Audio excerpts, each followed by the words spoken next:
NEET தேர்விலிருந்து தமிழக அரசிற்கு விலக்களிக்கும் மசோதா குறித்து மத்திய அரசின் பதிலை எதிர்நோக்கி இருப்பதால் தான் இந்த ஆண்டு மருத்துவ படிப்புகளுக்கான விண்ணப்பங்கள் இதுவரையில் விநியோகம் செய்யப்படவில்லை என்று சுகாதாரத்துறை செயலாளர் ராதாகிருஷ்ணன் கூறியுள்ளார்.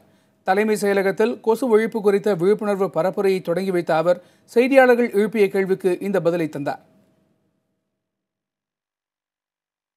மெடிக்கல் கவுன்சிலிங் யூஜி கவுன்சிலிங் பற்றி நாங்கள் இப்போ எல்லாமே ரெடி பண்ணிட்டு இருக்கோம். அதில் இருக்கிற சில இஷ்யூஸ் நீட்டு இல்லை நம்ம விலக்கு கேட்டு ஒரு இது கொடுத்தா அதை ரிஜெக்ட் பண்ணாமையும் ஆக்செப்ட் பண்ணாமையும் உள்ள நிலை இருக்கு. அதற்கான தெளிவுரை வந்த பிறகு உடனடியாக அதுக்கு நடவடிக்கை எடுக்கும். தொடர்ந்து நாங்கள் மத்திய அரசு உள்துறை அமைச்சகத்துக்கு அந்த அனைத்து தெளிவுரைகளும் வழங்கியிருக்கோம். அவங்களும் மீண்டும் மத்திய சுகாதாரத்துறை மற்றும் மனிதவள மேம்பாட்டுத்துறைக்கு அனுப்பியிருக்காங்க. அவங்களோட தெரிவுரையும் நாங்கள் அந்த எங்களோட டிஸ்கஷனுக்கு நாங்கள் ரெடியாக இருக்கோம். இமீடியட்டாக நாங்கள் எங்களோட டீட்டெயில்ஸ் கொடுக்குறோன்னு சொல்லியிருக்கோங்க. அதையும் நாங்கள் ஃபாலோ பண்ணிட்டு இருக்கோங்க.